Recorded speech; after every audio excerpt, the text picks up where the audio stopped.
My name is Francesco della Morte. Weird name, isn't it? Francis of Death. Saint Francis of Death. I often thought of having it changed. Andre della Morte would be nicer, for example.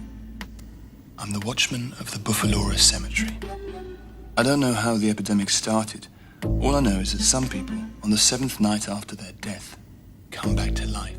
Although we've looked at various foreign films, previously talked a lot about French cinema, Chinese cinema, Japanese cinema, we haven't delved much into Italian cinema on this podcast.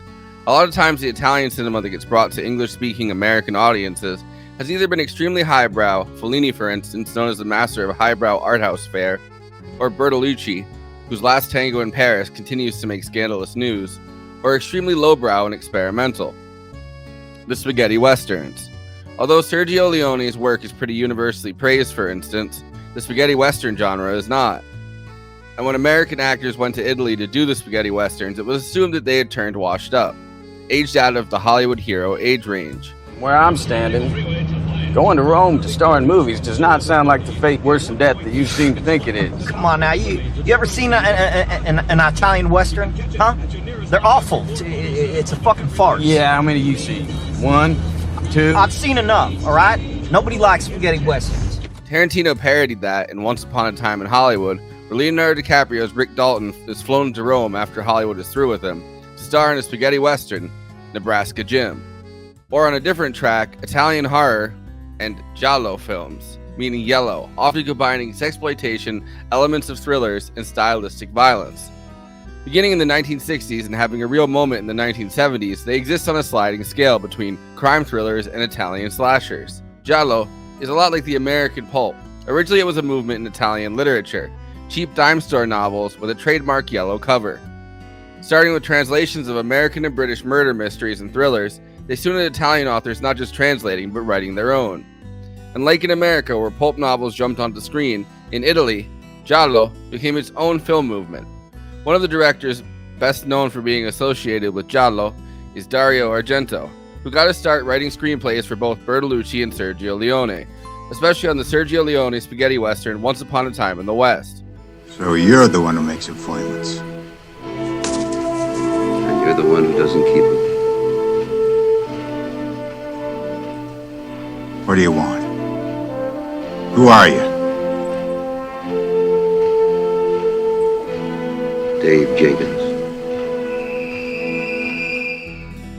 But in the 1970s and 1980s, Argento did most of his best-known work in the horror genre.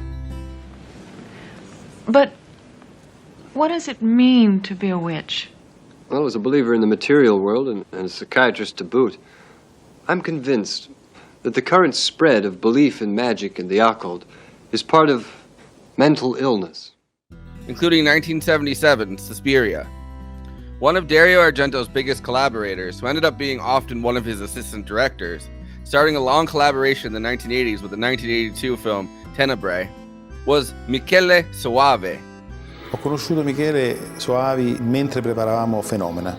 Incontrai questo ragazzo che vedevo che affiancava sempre Argento e era un'epoca in cui quasi avevo ancora difficoltà a distinguere l'aiuto regista dal macchinista o da altri ruoli, insomma era per me, e da subito insomma legammo abbastanza, iniziai con lui quindi un colloquio molto alla pari perché chiaramente eravamo due ragazzi che iniziavamo, anche se Michele aveva avuto esperienze di vario tipo precedenti come attore.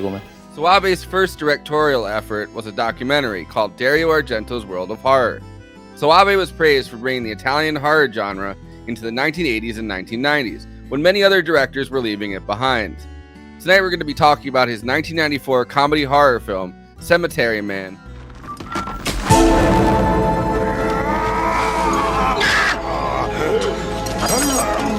The gun! Forgot the fucking gun! Eat! No. Give me the spade! No! Give me the fucking spade! Eat! Or Della Morte dell'Amore, based on the novel by Tiziano Schillavi, the comic book author who is best known for the comic book series Dylan Dog. Originally trying to create Della Morte dell'Amore, publishers rejected his idea of a cemetery caretaker who fights off the undead, calling it too dark, and making him instead a paranormal investigator.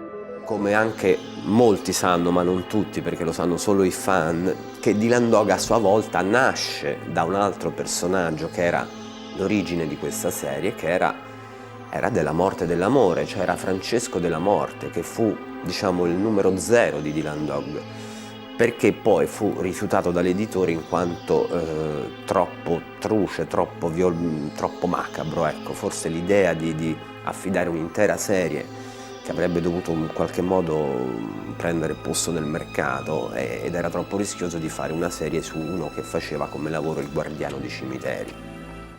Dylan Dog was visually based on the actor Rupert Everett, who stars in the film adaptation Cemetery Man as Francesco della Morte, who lives in a small Italian cemetery where the undead rise 7 days after their death and must be put down before they try to escape and eat the townspeople. Francesco is helped by a mentally disabled man named Nage. Soavi turbocharges all the aspects of giallo. Sexploitation, Francesco has sex in the graveyard, kills women, and falls in love with the mysterious widow who keeps returning from the dead as different characters.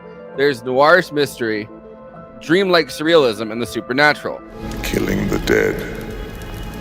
They're mine.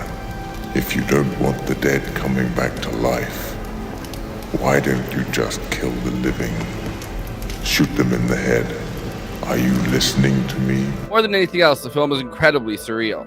The dialogue is dubbed. Some actors are clearly speaking Italian and then having it dubbed over into English. Vote for someone who suffers like you. What do you think? Well, you know, it's a thought. Huh? Or vote for a man who has lost all other happiness.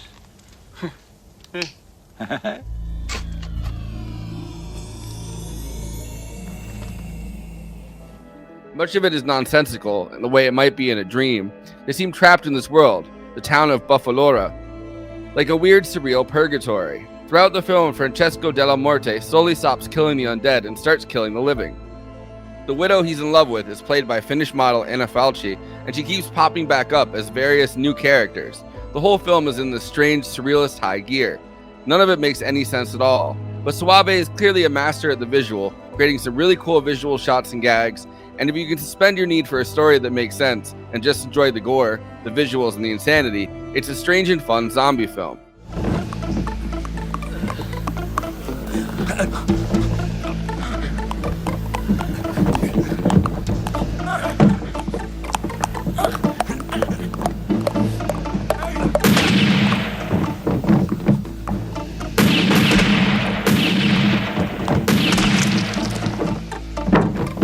Doggy! They came back sooner than we thought!